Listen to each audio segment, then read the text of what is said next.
नमो भगवते वासुदेवाय।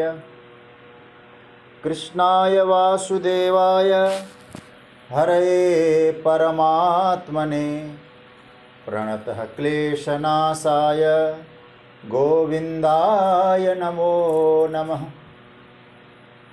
वसुदेवसुतं देवं कंसचाणूरमर्दनं देवकी परमानन्दं कृष्णं वन्दे जगद्गुरुं। नमः परमहंसास्वादितचरणकमलचिन्मकरन्दाय भक्तजनमानसनिवासाय श्रीरामचन्द्राय। वागीशायस्य वदने लक्ष्मीर्यस्य च वक्षसि यस्यास्ते हृदये संवित् तं नृसिंहमहं भजे। भगवत चरण कमलानुरागी परमादरणीय आप सभी मेरे स्वजन, आप सभी को मेरा प्रणाम, अभिनंदन। जय सिया राम, राधे राधे, जय श्री कृष्ण। भगवान की मंगलमयी कृपा करुणा से परमात्मा के द्वारा प्राप्त समय का हम लोग सदुपयोग कर रहे हैं।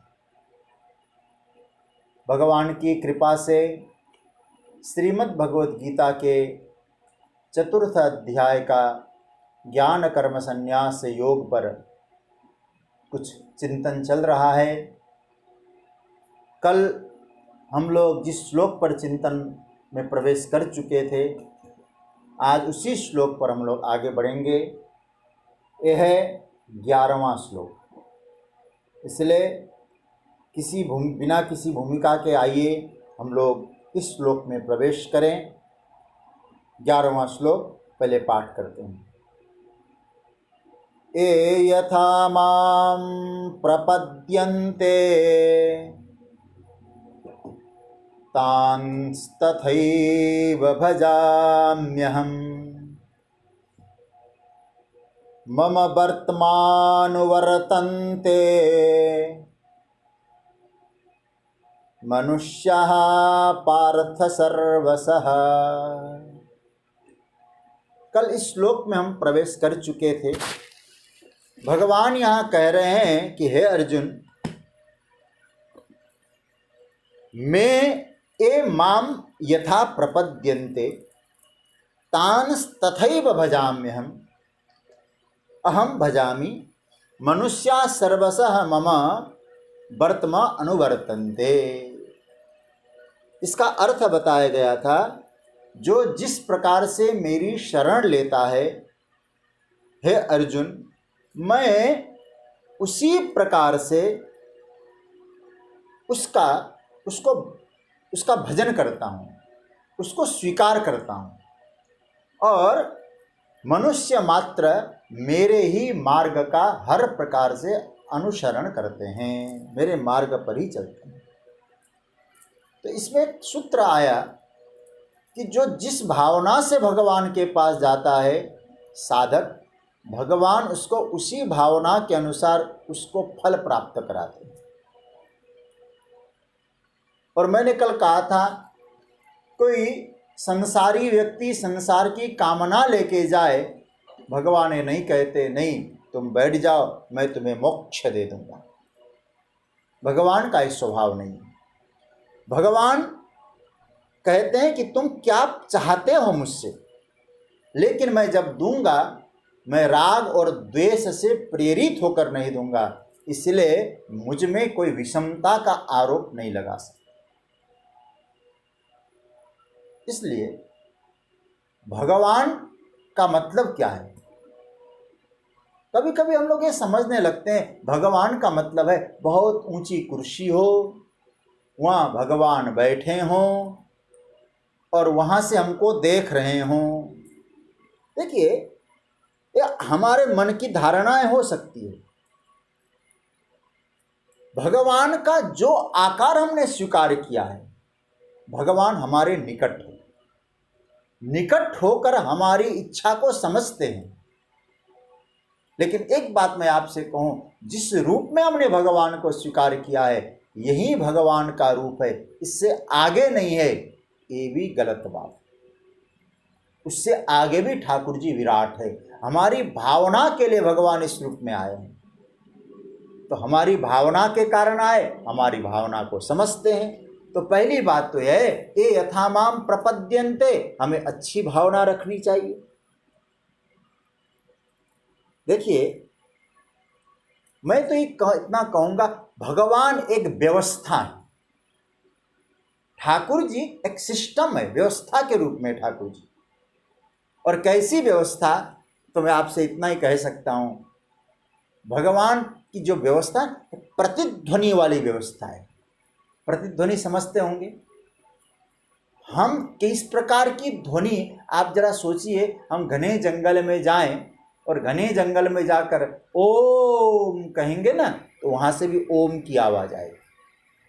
ठाकुर जी का स्वरूप ऐसा ही, हम भगवान को जिस रूप में चाहते हैं, जिस रूप में हम चाहते हैं, ठाकुर जी उस रूप में आते हैं। इसलिए कभी ये मत समझ लेना, जो मांगते हैं वो भगवान देते हैं, लेकिन एक कभी अर्थ मत लगाना, भगवान के साथ जो जैसा व्यवहार करेगा भगवान वैसा ही व्यवहार करेंगे। तो कोई भगवान से क्रोध करे तो क्या भगवान भी उससे क्रोध करेंगे? ये बड़ा समझने लायक है, क्योंकि भगवान जानते हैं क्रोध करने वाला कोई आए और मैं भी क्रोध करूं, क्रोध को क्रोध से नहीं जीता जा सकता। कैसे जीता जा सकता है? एक श्लोक बड़ा महत्वपूर्ण है, अक्रोधेन जयेत क्रोधम। क्रोध को कई लोग कहते हैं मुझे बहुत क्रोध आता है, कैसे जीते? अक्रोध हो जाओ, क्रोध रहित हो जाओ तो क्रोध जीत लोगे। असाधु साधुना जयेत, सज्जन हैं आप, असज्जन दुर्जनता को जीत लेंगे। जयेत कदर्यम दानेन, कंजूसीपन कैसे जीतेंगे? बड़े सेवा करो, दान करो। और जयेत सत्येन चांद्रितम, असत्य को कैसे जीतना है? सत्य से जीतना है। तो भगवान के पास कोई सठता लेके जाए, भगवान उसके साथ सठता का व्यवहार करेंगे। सठे साठ्यम समाचरेत, भगवान इस बात को ऐसा नहीं कह रहे। इसलिए भगवान कहते प्रपद्यन्ते, मेरे पास जो जैसी भावना लेके आता है, क्रोध की भावना लेके भगवान के पास जा ही नहीं सकता कोई, जाएगा तो भी भगवान की ओर से क्रोध मिलेगा, ऐसी बात नहीं। जो जैसी मांग लेकर आएगा, भगवान की मूर्ति, भगवान उस मांग की पूर्ति करते हैं। भगवान की जो मूर्ति सामने करिए ना, वो हमारे मांग की पूर्ति करने के लिए। और मैं एक बात और जोड़ सकता हूँ यहाँ, भगवान ये भी कहते हैं जो मेरा चिंतन करता है मैं उसकी चिंता को दूर भी करता हूँ। मेरा चिंतन करे, उसकी चिंता को मैं दूर। इसलिए मैंने एक दिन शायद कहीं संदेश में भेजा था कि किसी ने भगवान से कहा, प्रभु मेरे ऊपर आपकी दया कब होगी? भगवान ने कहा, मेरा उलटने की आदत है, कोई चीज़ है ना मैं उलट देता हूँ, तो दया को उलट दो, क्या होगा? दया याद, तुम मुझे याद करो, मैं उलट के तुम्हारे ऊपर दया कर दूंगा। तुम भगवान का चिंतन करो, भगवान हमारी चिंता दूर कर देते हैं। एक सूत्र मैं आज आपके सामने रखना चाहूंगा, जब भक्त आतुर हो जाता है, भगवान तत्पर हो जाते हैं। तो मैं समझता हूं ये नोट करने लायक बात है। भक्त की आतुरता और जितनी होगी, परमात्मा की तत्परता उतनी ही ज्यादा होगी। और आतुरता भक्त की, तत्परता परमात्मा की, जब दोनों मिल जाएं तो साक्षात्कार प्रकट होता है। भक्त की आतुरता, परमात्मा की तत्परता, जब दोनों का मिलन हो जाएगा, वहीं परमात्मा का साक्षात्कार प्रकट हो जाएगा। इसलिए मैं आपसे इतना ही कहूँगा, साधक में जब तक आतुरता नहीं है, भगवत दर्शन का लाभ उसको नहीं मिल पाएगा। क्योंकि आपकी ओर से है, परमात्मा बिल्कुल तत्पर है, आप आतुर तो बने, परमात्मा तत्पर हो जाएंगे आपको पाने के लिए। रुक्मिणी जी आतुर हो गई, क्या कहती है, हे गोविंद इस जन्म की बात छोड़ दीजिए, हजार सैकड़ों जन्म मिले लेकिन मैं आपको छोड़ के किसी का वरण नहीं करूंगी।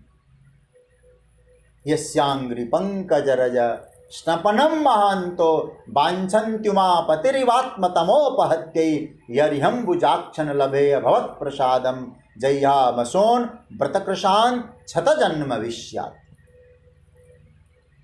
इसलिए यह सूत्र दिया जा रहा है और भगवान से आतुरता आपको चाहिए, क्योंकि यथामाम प्रपद्यन्ते, आतुरता तत्परता।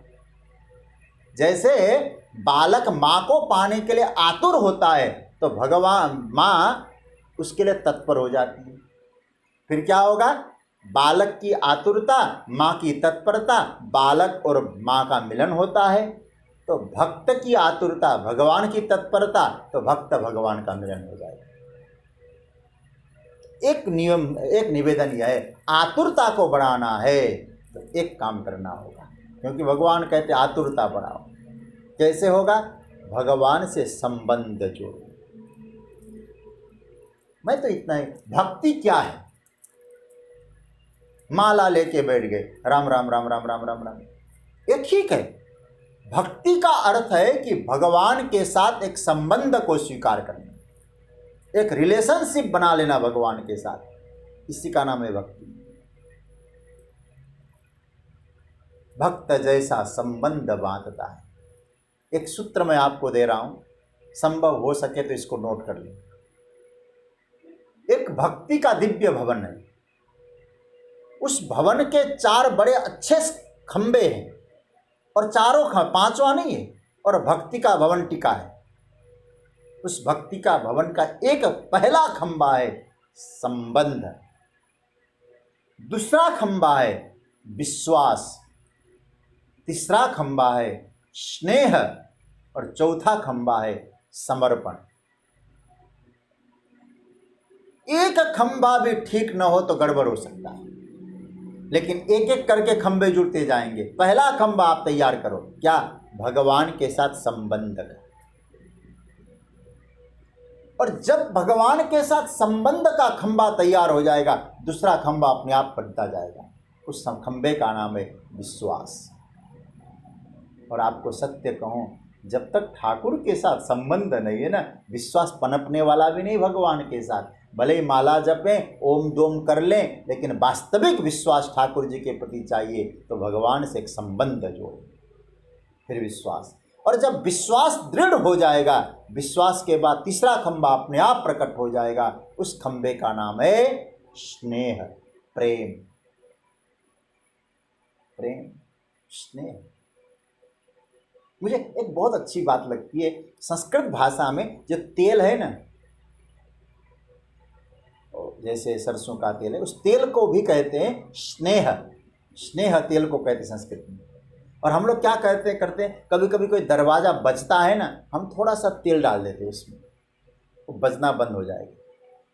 सज्जनों, जीवन में जब कभी कभी ऐसी स्थिति आती है, विषयों की आवाज़ आती है, कुतूहलता की आवाज़ आती है, बाहरी तत्वों का आवाज़ आ जाए, तो आप करो, ठाकुर जी के प्रेम का तेल थोड़ा उस दरवाजे पे डाल दो।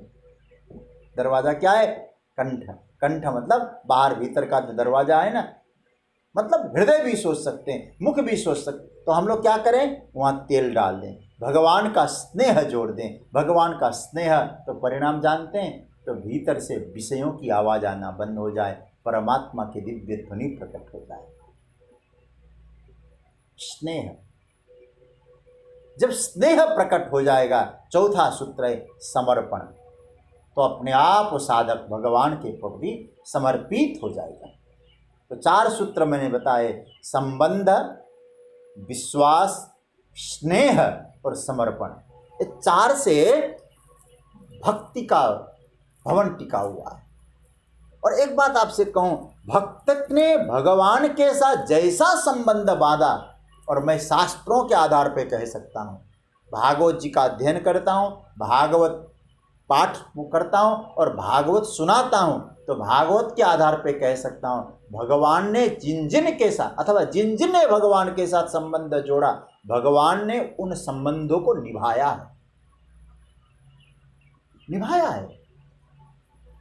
जहां तक यदि मैं गंभीरता से आपको भागवत जी के कुछ बातों पर ले जाना चाहूं,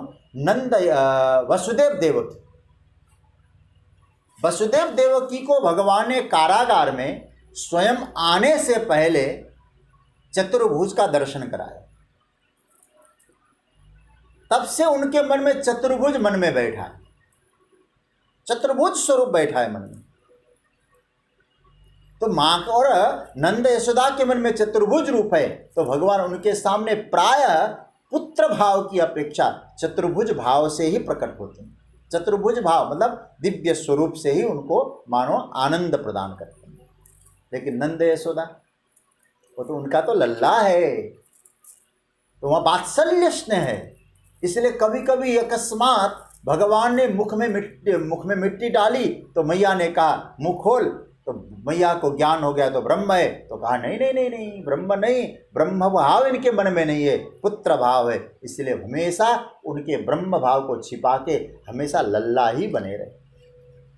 जो जिस भाव से आया, गोपियां जिस भाव से आई, भगवान ने उनके संबंध को निभाया। प्रियतम का भाव था और गोप बालकों का सखा का भाव था, अर्जुन का सखा का भाव है। और सच्ची बात है, महाभारत में द्रौपदी सखा का भाव, संबंध निभाया है।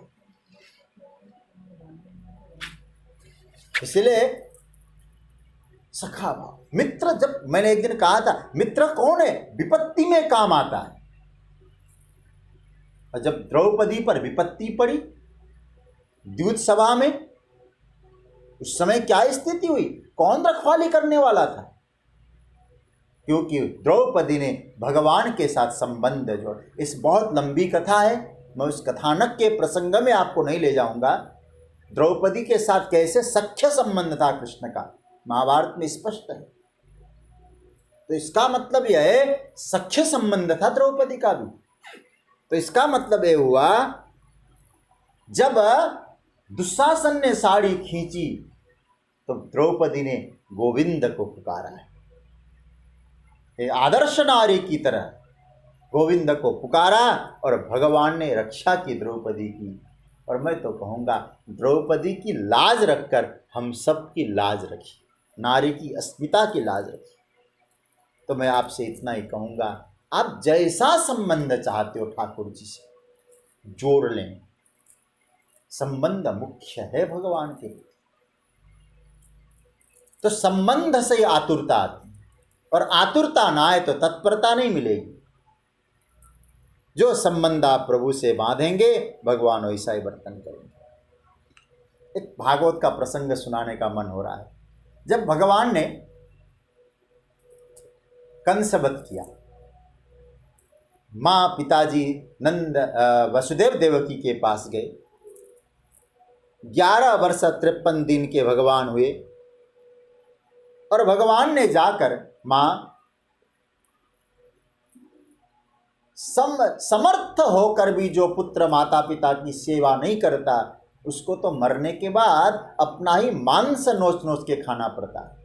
बड़ी अच्छी बात भगवान ने वहाँ कही, मैं आपकी कोई सेवा नहीं कर पाया, पुत्र धर्म नहीं निभा पाया, अब तक इतने दिन आप लोग कारागार में रहे।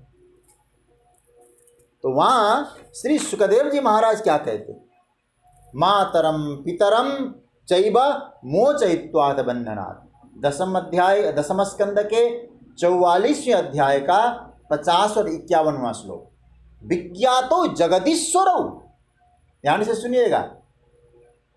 दोनों ने क्या सोचा, बोले ये दोनों जो राम और कृष्ण है, बलराम और हमारे घनश्याम जी हैं, ये कौन है? देवकी वसुदेव कहते ये तो जगदीश्वर है। क्यों? जगदीश्वर वाली भावना थी उनके मन में। तो भगवान को लगा भावना जैसी थी माँ बाबू जी का, मैं तो उसी रूप में प्रस्तुत होना पड़ेगा मुझे। तो उनके मन में भी अपने आप को किस रूप में, भले ही चतुर्भुज नहीं दिखाया होगा ठाकुर जी ने, लेकिन वसुदेव देवकी कहने लगे ये तो जगदीश्वर है, क्योंकि भावना जगदीश्वर की थी। अब मैं यदि उसी को दूसरे रूप में ले जाऊं तो जब कुरुक्षेत्र में मुलाकात हुई, भगवान की व्यवस्था थी, ब्रजवासी द्वारकावासी सब मुलाकात करते हैं। इधर हस्तिनापुर से भी सब गए सूर्य ग्रहण के समय में। उस समय जब यशोदा मिलती है भगवान से, वहाँ जगदीश्वर का भाव नहीं था, वहाँ तो पुत्र भाव था, वात्सल्य भाव था। तो कहने का मतलब यह है, आप संबंध जैसा चाहेंगे आप जोड़ लें ठाकुर से, निश्चित रूप से आप पर कृपा होगी, आप भगवान में प्रपद्यमान हो जाएंगे, आतुरता बढ़ेगी, ठाकुर की तत्परता बढ़ेगी।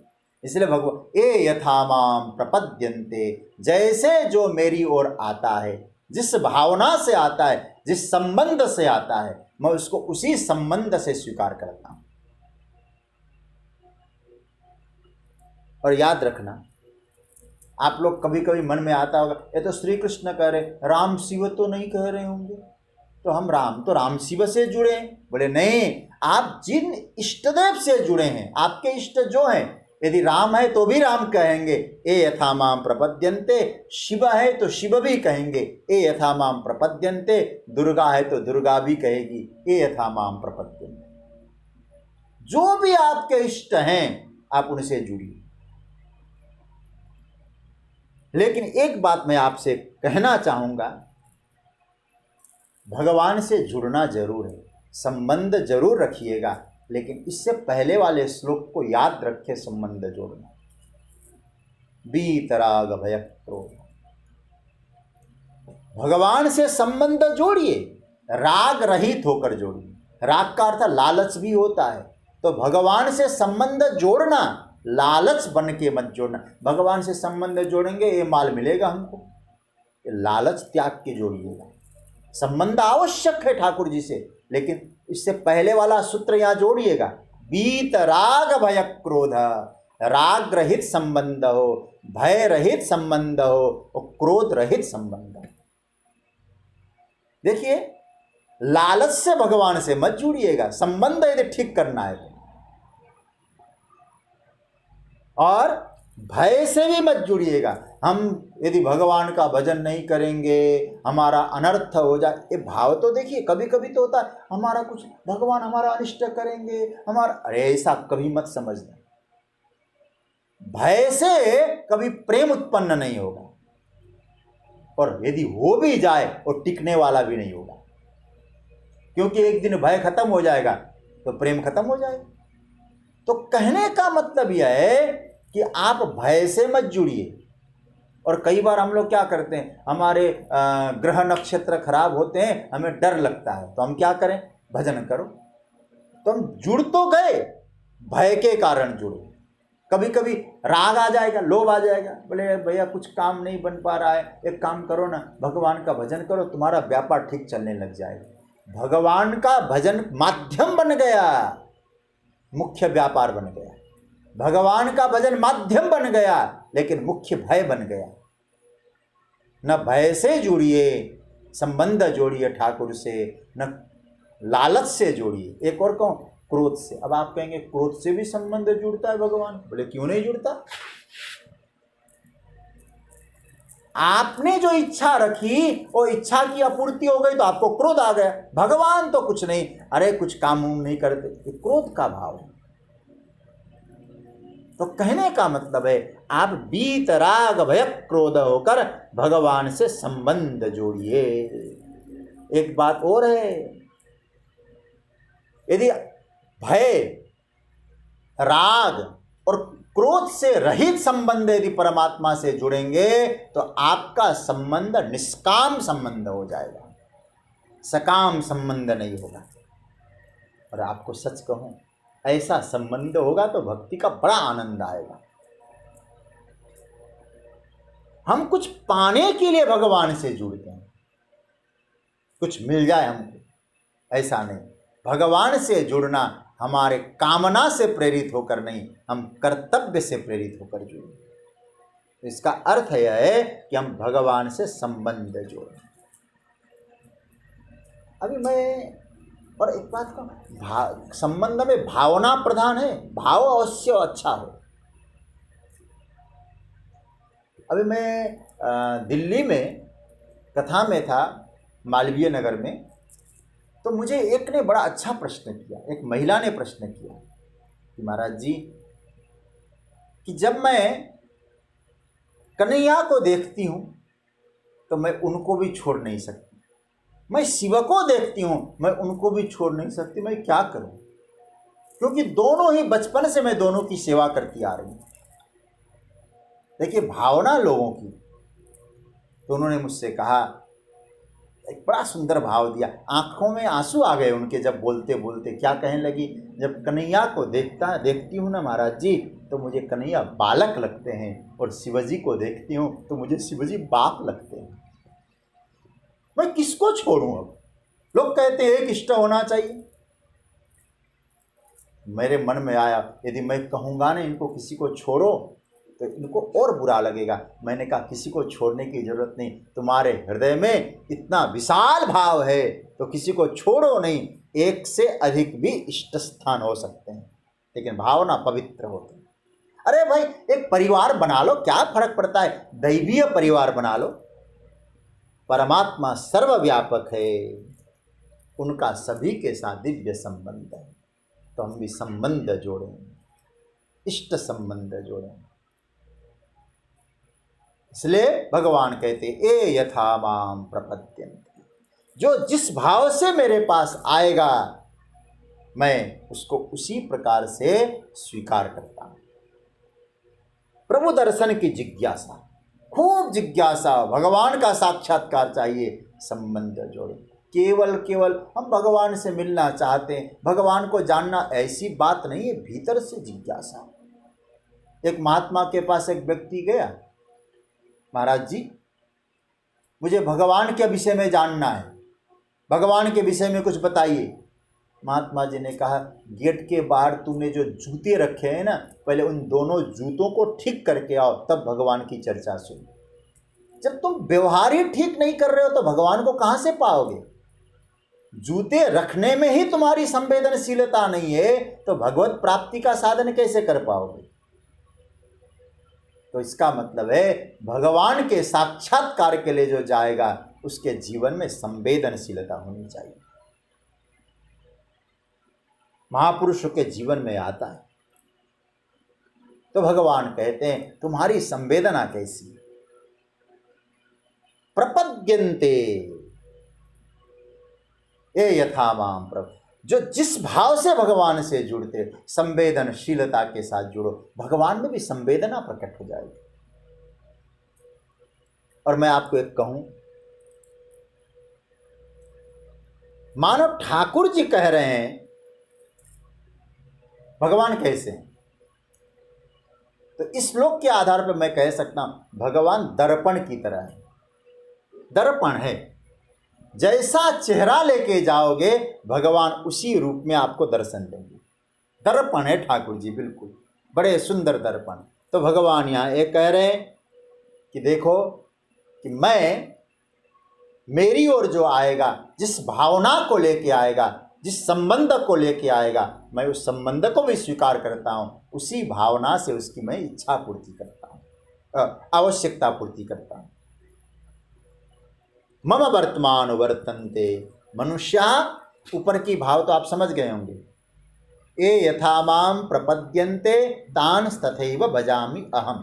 अहम मतलब मैं, जो जिस भावना से मेरी ओर आता है मैं उसी भावना से उसको स्वीकार करता हूं।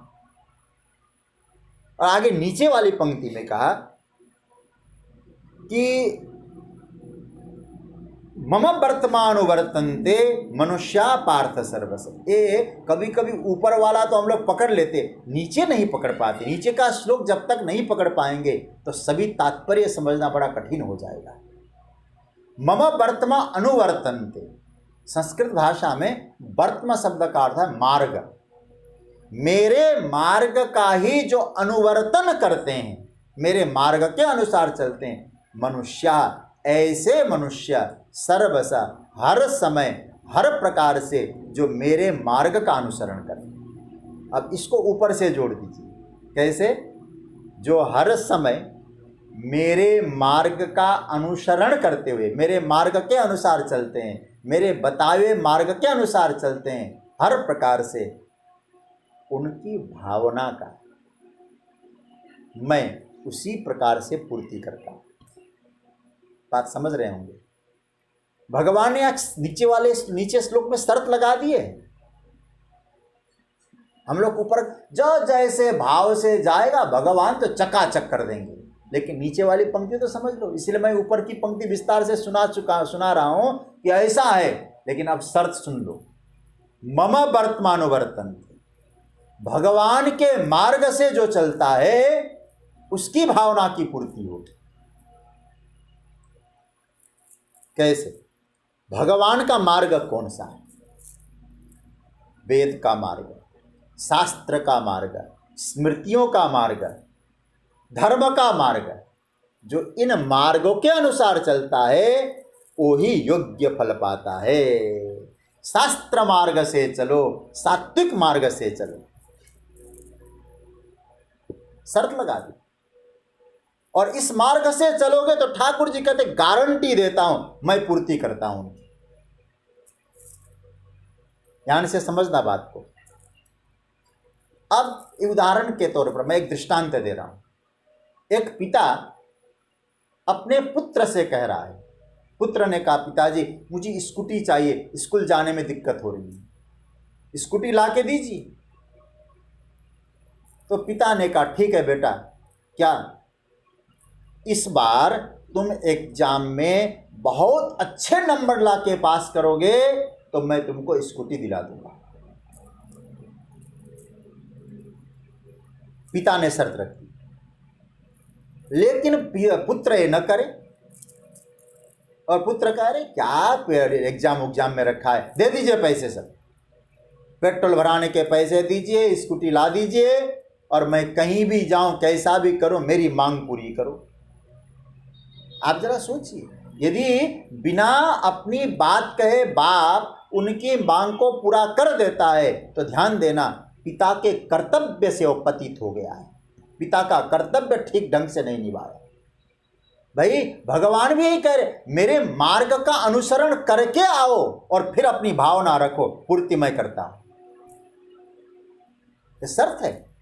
कई लोगों ने इस श्लोक का बड़ा गलत अर्थ कर दिया है कई बार, इसलिए इसको समझना। भगवान के मार्ग का अनुसरण करना है। अरे भाई, एक संसार का बाप, इस शरीर का बाप, और शरीर का बाप भी उसकी कथा का, उसकी बात को नहीं मानते हैं, उसके शर्त को हम कबूल नहीं करते, तो हमारा शरीर का बाप हमारी इच्छा को पूरा नहीं करता तो क्या जगत का बाप जो चाह पूरी कर देगा बिना उसके शर्त माने? इसलिए भगवान मम वर्तमानो वर्तन्ते, मेरे मार्ग के अनुसार जो चलेगा, कर्म करोगे फल दूंगा, लेकिन कैसा फल देना है विचार करूंगा। क्या तुम मेरे मार्ग के अनुसार चल रहे? और जो जैसी जिसकी आवश्यकता है मैं पूरा करता हूं। कैसे? अब एक छोटा शिशु है, वो कहते पिताजी मुझे चॉकलेट चाहिए, और चॉकलेट ला दे उसके लिए। लेकिन कोई बड़ा बेटा हो, उसको चॉकलेट नहीं, 25-26 साल का हो गया, उसके लिए तो दुल्हन चाहिए, पत्नी चाहिए। तो जब जिसकी जैसी आवश्यकता है भगवान उसकी आवश्यकता को पूरी करते हैं। और मैं एक शब्द और जोड़ दूं आपको, ध्यान से सुनिएगा। भगवान एक कहते हैं मैं इच्छा को पूरा नहीं करूंगा, मैं आवश्यकता को पूरा करूंगा।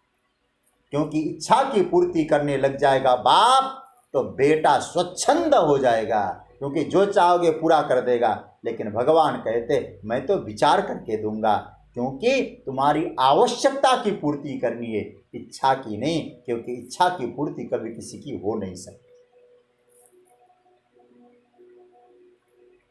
तो भगवान कह रहे हैं सब प्रकार से मेरा अनुसरण करो।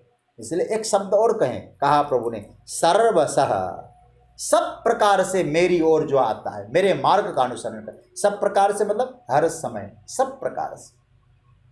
हमारे मन में इच्छा है, एक नवरात्र का व्रत कर लिया, पारा हमने उपवास कर लिया, इससे काम नहीं। एक बार रुद्राभिषेक कर लिया, इससे काम नहीं।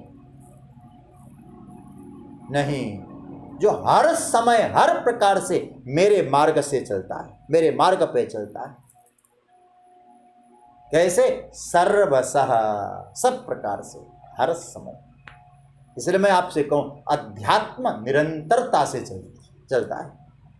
अध्यात्म में निरंतरता महत्वपूर्ण है। और मैं कहूं, यदि भक्त भी हो और भक्ति को पार्ट टाइम एक्टिविटी मत समझ लेना, फुल टाइम एक्टिविटी है भक्ति। आपका कर्म भी भजन बन सकता है। और कई बार होता है, मौका मिल गया तो कर लेंगे, ये नहीं चलेगा। सर्वसह, सब प्रकार से, हर समय ठाकुर जी आपकी इच्छा पूरी कर देंगे, आवश्यकता पूरी करेंगे, आपकी भावना को पूरा करेंगे, लेकिन हर समय ठाकुर जी से जुड़ो। मौका मिले। आजकल की भाषा में तो क्या कहते हैं, गीता का चिंतन चल रहा है, सुन लो। मूड हो गया तो सुन लेंगे, मूड से काम नहीं बनेगा, मौका से काम नहीं बनेगा।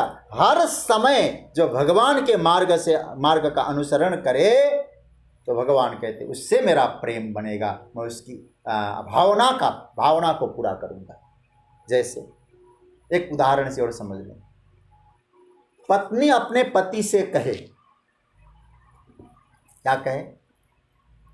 मैं सुबह 8 बजे तक जो आपको चाहिए आप कहिए, मैं दे दूं। 8-9 बजे, 8 बजे आपको ऑफिस जाना है, 8 बजे से पहले तो जो कुछ करना है मुझसे करवा लो, उसके बाद मुझसे कुछ नहीं होने वाला है, सीधी सादी बात। आप जरा सोचिए, ऐसा पत्नी कहे पति से तो क्या स्थिति होगी फिर वहां। हर समय उसका ख्याल रखे, तो इसका अर्थ यह है, तो उसी प्रकार से हम भी कहें, भगवान बस इतने से इतने बजे तक आपके साथ हैं, बाकी तो हम अपना काम करें। काम करिए अपना, लेकिन भगवान को हृदय में बिठा के हर समय बुदबुदे की तरह नहीं, हर समय ठाकुर जी से जुड़े। जो हमेशा मेरे मार्ग पे नहीं चलता वो कौन है? भगवान कहते हैं मनुष्या पार्थ सर्वस। इसका दूसरा अर्थ कहें, जो हर समय मेरे मार्ग पे नहीं चलता है ना, भगवान तो मानो ये कह रहे हैं, उससे तो मैं मनुष्य भी मानने को तैयार हूँ। मम वर्तमान वर्तन्ते मनुष्या पार्थ सर्वस। मनुष्य वही है जो धर्म के मार्ग पे चले, सत्कर्म के मार्ग पे चले, सदाचार के मार्ग पे चले। यदि नहीं चलेंगे, भगवान कहते हैं आहार निद्रा भयमैथुनंच सामान्य में। तरे आहार निद्रा भय सब तो पशुओं में भी होते हैं, आपने मनुष्य जीवन लिया है। मम वर्त्म अनुवर्तन्ते, मेरे मार्ग के अनुसार चले। इस श्लोक का यही भाव है, ये यथावाम प्रपद्यन्ते तान तथैव भजाम्यहम्। जो जिस भावना से मेरी ओर आता है, मैं उसकी भावना को पूरा करता हूँ, लेकिन शर्त लगा दी। कौन सी, किसकी भावना? जो मेरे मार्ग के अनुसार चलता है, श्रुति के मार्ग पे चलता है, धर्म के मार्ग पे चलता है, तो निश्चित रूप से उसके जीवन में मैं उसकी भावना को पूरी करता हूँ, हर समय मुझसे जुड़ा रहे। ये इसका अर्थ है। अब आगे के श्लोक में हम चर्चा करते हैं। एक प्रश्न उठाया, जब आपके पास कोई आए तो आप उसकी भावना को पूरा करते हैं, इसका मतलब है कोई व्यक्ति आपके पास आए, आपके मार्ग पे चलते हुए कहे मुझे मोक्ष चाहिए, आप मोक्ष भी दे दोगे? फिर बोले हाँ। तो जब मोक्ष जैसी संपत्ति मिल रही है, आनंद ज्ञान मिल रहा है, ज्ञान भी मिल जाएगा, तो संसार के लोग फिर आपको छोड़ के इधर उधर क्यों भटकते? कभी वहाँ गए, कभी वहाँ गए, कभी वहाँ गए, कभी वहाँ गए, ऐसा क्यों करते हैं? तब भगवान ने इसके बाद 12वें श्लोक में इसका स्पष्टीकरण किया। 12वां श्लोक, कांक्षन्त कर्मणां सिद्धिं यजन्त इह देवता क्षिप्रम हि मानुषे लोके सिद्धिर्भवति कर्मजा। इसका अर्थ है यह मानुषे लोके कर्मणाम सिद्धिम कांक्षन्तः देवता यजन्ते ही कर्मजा सिद्धिम क्षिप्रम भवति। ये तो मैंने संस्कृत का अनुवाद किया। इसका क्या अर्थ है? अनुवाद क्या है? इस मनुष्य लोक में कर्म से सिद्धि की आकांक्षा को लेकर देवताओं का यजन पूजन करते हैं लोग। क्यों? कर्म से उनको बहुत जल्दी सिद्धि मिल जाती है। इस श्लोक का अर्थ समझें, एक एक चरण पर हम चिंतन करें। भगवान पहली बात तो कहते हैं कर्मजा सिद्धिर्भवति, कर्म से सिद्धि तुरंत मिलेगी आपको। काम करो सिद्धि मिलने ही मिलनी है, परिणाम मिलेगा ही। भोजन किया पेट भरेगा ही भरेगा, कर्म से सिद्धि मिलती है। एक हमारे यहाँ तो गीता के भी बड़े विनोद अर्थ निकालते हैं। एक ने कहा कर्मजा सिद्धिर्भवति, कर्मजा कर मजा मजा कर सिद्धिर्भवति, मौज कर सिद्धिर्भवति, सिद्धि हो जाएगी। एक व्यक्ति तो कह रहे थे कि अर्जुन का डेट ऑफ बर्थ कौन सा है, अभी आने वाला है। किसने? आपने चौथे अध्याय के आगे श्लोक में सुना ना। कौन से श्लोक में? विनोद का अर्थ बता रहा हूं, कहीं आप मत समझना यही अर्थ है। कहा भगवान ने बहुनी में व्यतीत, 5वें श्लोक में, बहुनी में व्यतीतानि जन्मानि तब चार्जुन। इसका एक महात्मा जी अर्थ करा रहे थे, बहुनी में बहुत सारे मई बीत गए, मई का महीना बीत गया, फिर तुम्हारा जन्म 4 जून को तुम्हारा जन्म हुआ। ऐसा भी लोग विनोद अर्थ कर कर्मजा सिद्धिर्भवति। लेकिन हमें यहाँ ये समझना है कर्म का परिणाम मिलता है। कर्म कैसा भी करो उसका परिणाम मिलेगा ही मिलेगा। देखो हिरण्यकशिपु ने तप किया, अब उस तप का और बाद में कैसा उपयोग करेगा एक उसकी बुद्धि है। लेकिन ब्रह्मा जी ने कहा इसने कर्म किया है, इसको सिद्धि मिलनी चाहिए। वर दिया, वरदान मिलना ही था। दूसरे अर्थ में जिसके लिए कर्म कर रहा है संभव है। मैं एक बात स्पष्ट कर दूं, 2 प्रकार का कर्म होगा। हम भगवान के लिए कर रहे हैं या संसार के लिए कर रहे हैं, इसको पकड़ के रखना थोड़ा सा।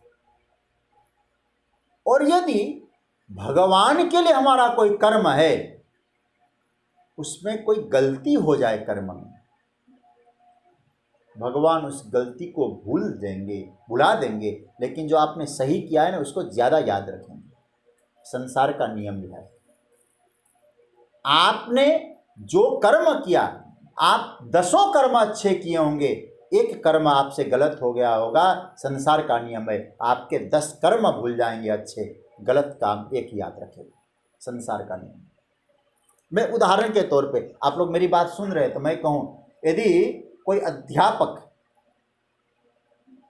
पढ़ा रहा है, पहाड़ा पढ़ा रहा है, 5 एकम 5, 5 दूना 10, 5 तियां 15, 5 चौको 20, 5 पंजे 22, 5 छठा 30, इस तरह से 5 सातवां सप्तम 35, 5 अट्ठे 40, 5 नवा 45, 5 10 50। आप देखिए, अब हमने एक गलत बोला, 5 पंजे 25 होना चाहिए, 5 पंजे 22 बोला। यदि आपने ध्यान दिया होगा तो आप पकड़ लेंगे। लेकिन हमने 9 सही बोला, एक गलत बोला। हमने किसको पकड़ा? सही को पकड़ा कि गलत को पकड़ा?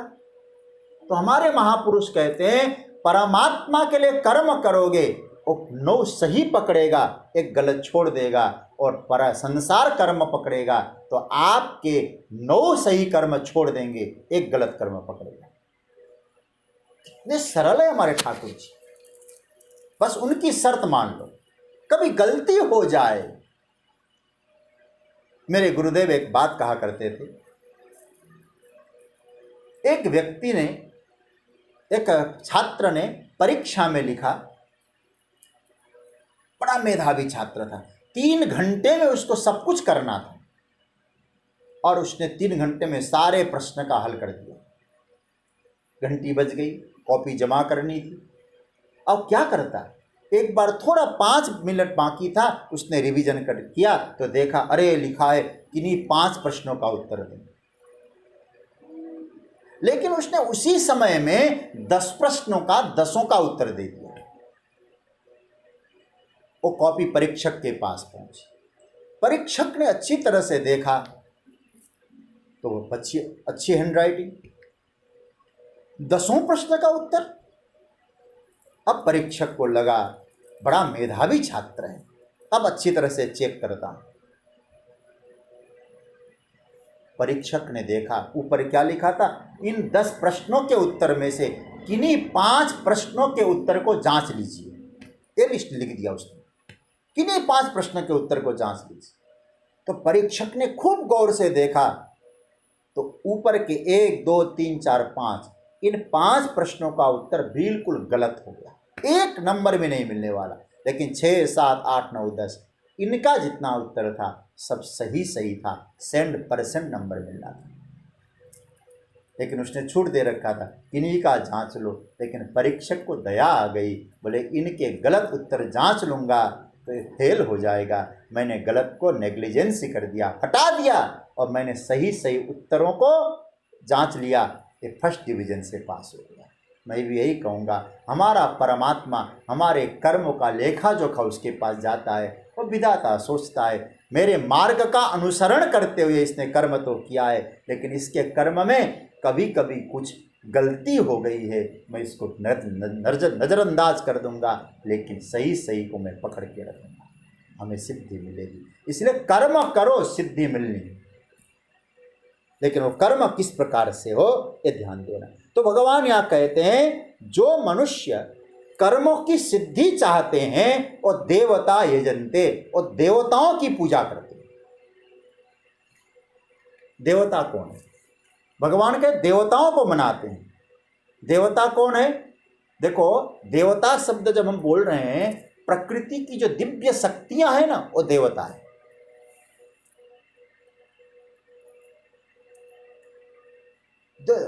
और वो हमारी हो सकता आवश्यकता की पूर्ति करे। देवता कैसे? अब किसी व्यक्ति को प्यास लगी, पानी पीना, एक छोटा बालक, उसने कहा मुझे प्यास लगी, उसको पानी पिला दिया। अब बालक ये थोड़ी सोचता है मेरी प्यास थी, पानी से बुझ गई। अब उस बालक को फॉर्मूला समझाओ, इस पानी में H2O फॉर्मूला समझाओ, 2% यह है, 1% ऑक्सीजन है। अब आप जरा सोचिए, बालक ये फॉर्मूला नहीं जानता, लेकिन पानी पीता है, प्यास बुझती है। उसी जल में जो दिव्य शक्ति है, हम उसे वरुण कहते हैं। हर तत्व में कोई दिव्य शक्ति है, हमें प्यास बुझाती है। अब हम किसी चीज को देखते हैं, हमें नहीं मालूम कैसे देख रहे हैं, लेकिन आंखों से देख रहे हैं, तो इसका मतलब है सूर्य की कृपा है। तो इसका अर्थ है कोई ना कोई जो तत्व है, हमें प्रकृति के ऐसे तत्व है, हमें सहयोग कर रहे हैं। इसकी चर्चा मैं 3रे अध्याय में भी कर चुका हूं। इसलिए प्रकृति के जीवन के जो परम सत्य को नहीं जानते, ध्यान देना मैं जो शब्द बोल रहा हूं, जीवन का जो परम सत्य है उसको जो नहीं जानते, वे लोग भी अस्तित्व की इन शक्तियों से लाभ पाते हैं। और लेकिन हम लोगों ने क्या सोचा, इन छोटे छोटे लाभों के पीछे हम चले गए, छोटे छोटे लाभों के पीछे। लेकिन हम ये नहीं समझ पा रहे हैं जो इन लाभों से हमको कुछ मिल रहा है, उस परम सत्य उसके अधिष्ठान में, परम स्रोत के पास नहीं जा पा रहे हैं। ये छोटे छोटे रूपों से जो लाभान्वित होने की कोशिश करते हैं और परम सत्य तक नहीं पहुंच पाते। और एक बात बताऊं, जो कर्म करते हुए कर्म बंधन के मुक्ति की अभिलाषा रखते हैं और परम सत्य के पास जाते हैं, लेकिन जो केवल सिद्धि मात्र चाहते हैं वो देवताओं के पास जाते हैं। लेकिन परम सत्य कौन पाता है भाई? परम सत्य कौन पाता है? एक श्लोक है श्रीमद् भगवद गीता के 7वें अध्याय के 3रे श्लोक में, बड़ा सुंदर श्लोक। और परम सत्य को पाता कौन है? मनुष्याणाम सहस्रेषु कश्चिद यतति सिद्धये और यतताम अपि सिद्धानाम कश्चिन माम वेत्ति तत्वतः। भगवान कहते अर्जुन, हजारों मनुष्य में कोई एक ऐसा मनुष्य होगा जो इन छोटे छोटे लाभान्वित जो तत्व है उनसे अलग हटके उस परम स्रोत के पास जाएगा। कोई प्रयत्न करेगा वहां तक पहुंचने का, और 1000 प्रयत्न करने वालों में कोई एक है जो उस तत्व को तक पहुंचता है, तत्व से जानता है। तो मनुष्य लोक की विशेषता भगवान ने बता दी, कर्म करेंगे तो सिद्धि मिलेगी। लेकिन इतना जरूर कहें, भगवान कहते देवता लोग आपकी इच्छा की पूर्ति करेंगे, लेकिन भगवान कहते हैं उन छोटी छोटी सिद्धियों में उलझ के जो जाते हैं उस परम स्रोत को नहीं पहचान पाते, परम सिद्धि नहीं प्राप्त कर पाते। और यदि देवता लोग आपकी इच्छा की पूर्ति कर रहे हैं, आपको कर्मफल दे रहे हैं, लेकिन वो कर्मफल देवता दे रहे हैं या कौन दे रहा है, इसको एक दृष्टांत से समझाने की कोशिश करूंगा मैं। एक सेठ जी थे, उनके छोटे छोटे बच्चे घर में थे, और सेठ जी गए, आम का सीजन चल रहा है। सेठ जी ने आम वाले से कहा, कौन से आम है? बोले महाराज ऐसे आम आए, लंगड़ा, दशहरी, हापुस, जो भी आम आए हों, बड़े स्वादिष्ट हैं। बोले एक काम करो, फिर एक कार्टून मेरे घर पहुंचा दो। ध्यान से सुनिएगा। और सेठ की आज्ञा लेकर पेमेंट कर दिया, और आम फल विक्रेता, फल व्यापारी और कार्टून में फल भर के ले गया। बेल बजाई, बच्चे आए, लो भैया आम, कार्टून रख दिया। अरे आम मिल गया, उनको आनंद होने लगा और कहने लगे मम्मी मम्मी मम्मी देखो अंकल ने आम दिया, अंकल ने आम दिया है। बड़े आनंदित हो गए। अब आप जरा सोचें, उस आम देने वाले ने आम दे दिया, लेकिन बच्चे क्या कह रहे हैं? बोले इस अंकल ने आम दिया, इस अंकल ने आम दिया। लेकिन आप जरा विचार करेंगे, आम अंकल ने दिया है या किसी के ऑर्डर से उसको देना पड़ा है? स्रोत कहाँ है? वो अंकल आम थोड़ी देगा अपने आप। बोले उसने ऑर्डर दिया है, जाके दो। तो मैं तो इतना ही कहूँगा, जो आम वाले की तरह हमें जो है वो देने वाला कौन है? जगत के जो देता है जगत में, उसको हम नाथ कहते। मैं तो कहता हूँ भैया, वो जो देने वाला है ना, उसके पीछे भी ऑर्डर परमात्मा का है, वो जगन्नाथ देता है। इसलिए इधर उधर नारियल फोड़ने के बाद हमको मिला, ये मत समझना। मैं उसका अनादर नहीं कर रहा हूँ, यहाँ नारियल फोड़ा तो मिला, नहीं, देने वाला तो जगन्नाथ है। और जिसको कहता है उसको पहुँचाना देवताओं का कर्म होता है, लेकिन मूल स्रोत परमात्मा है। देवताओं का अनादर मत समझ लेना कहीं आप लोग, आदर है, लेकिन मूल तो देवताओं की उपासना करते करते वहां तक पहुंचना है। लेकिन देवता ही लक्ष्य है, ये नहीं समझ लेंगे। तो जगन्नाथ की जो शक्ति को जिसने पहचाना, वो परम श्रेय जोड़ गया, उस स्रोत को उसने पहचान लिया। बाकी लोग भटकते रह जाएंगे, आज यहाँ जाएं, कल वहाँ जाएं, कल परसों वहाँ जाएं। कांक्षन्त कर्मणाम सिद्धिम यजंत इह देवता क्षिप्रम मानुषे लोके सिद्धिर्भवति कर्मजा। बहुत जल्दी सिद्धि मिल जाएगी। और किससे? बोले देवताओं से। लेकिन भगवान से, भगवान के पास लोग क्यों नहीं जाते? अर्जुन ने पूछा, महाराज जब आप सब कुछ देवता दे ही देते हैं, आपके पास लोग क्यों नहीं पहुंचते? इसलिए देवताओं के पीछे पड़े होंगे, कभी शनि महाराज, कभी किसके पास, कभी किसके पीछे, कभी संतोषी माता के पीछे। क्यों जा रहे होंगे लोग? भगवान कहते जल्दी हमारा काम बन जाए, इसलिए चाहते हैं ना, इसलिए ऐसों के पास जाते हैं। मूल स्रोत परमात्मा है।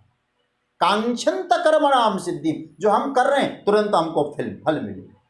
यजंत यह देवता, उन देवताओं की दैवी शक्तियों की उपासना करते हैं, क्योंकि क्षिप्रम मानुषे लोके सिद्धिर्भवति कर्मजा, कर्म से मनुष्य लोक में तुरंत सिद्धि मिल जाएगी। कर्मयोनि है। एक उदाहरण से मैं और बात स्पष्ट कर दूं। अच्छा, देवता कौन है और भगवान कौन है? मैं आपको दो उदाहरण से समझाता हूं। भगवान है हमारे पिता, और पिता क्या, परम पिता है। और देवता है दुकानदार। ठीक है? अच्छा, दुकानदार और पिता, इसमें क्या अंतर समझ रहे हैं?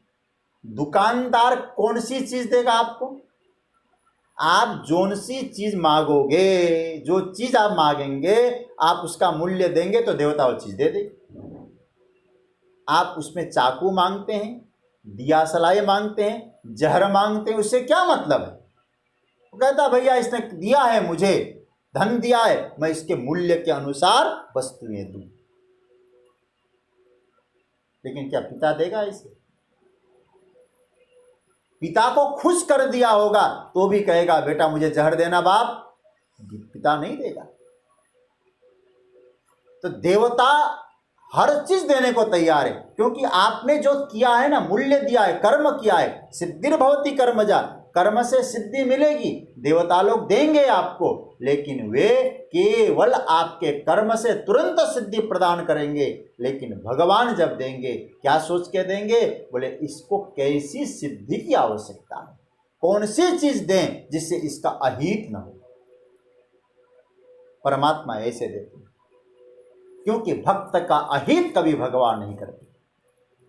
भगवान से यदि हम मांगेंगे तो भगवान देंगे, लेकिन ऐसी चीज देंगे जो हमारा अहित नहीं होगा। इसलिए मैं तो बार बार आप सबसे कहूंगा, प्रभु से गुनगुनाते रहिए इस चौपाई को। चलो आज इस चौपाई आपको दे रहा हूं, कथा का विराम का समय भी हो रहा है। नारद जी ने जो मानस में कहा है, जहि विधिनाथ हो ही हित मोरा, करहु सुबेगी दास में तोरा। हे नाथ, जिसमें मेरा हित होता हो वो करिएगा, क्योंकि आप दुकानदार नहीं है, आप पिता है, और पिता तो बच्चों का हित चाहता है। इसलिए तो गोविंद भगवान राम कहते हैं, लक्ष्मण भगवान राम कहते हैं रामचरितमानस में, करहूं सदा तिन की रखवारी, जिमिमा बालक राखई महताल। जैसे बालक की रक्षा माता पिता करे, पिता जैसे बालक की रक्षा करे, वैसे मैं भक्तों की रक्षा करता हूँ। भक्त चाकू मांगे, जहर मांगे, मैं नहीं दूंगा। और जहर नहीं मिले, चाकू नहीं मिले तो भले ही रोएगा, रोने दो। मैं अपने भक्त का ए न के न प्रकार हित चाहता हूँ। इसलिए मैं दुकानदार नहीं हूँ, मैं पिता हूँ, बच्चों का हित चाहता हूँ। इसलिए भगवान कह रहे हैं, जो उस पिता के तत्व को नहीं जान पाते, उस स्रोत को नहीं जान पाते, तो देवताओं का यजन करके कर्म की सिद्धि चाहते, मोक्ष नहीं चाहते।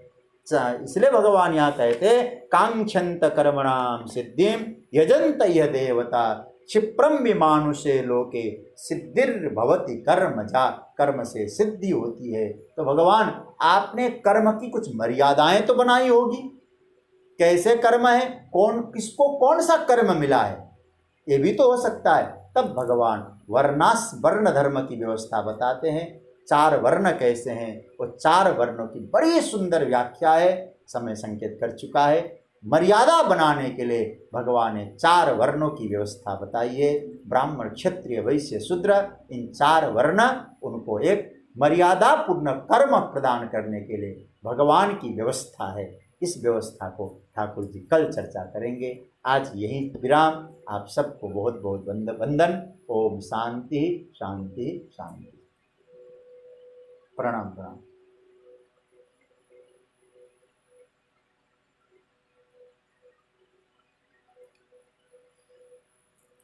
మంచిదని ఇక గవర్నమెంట్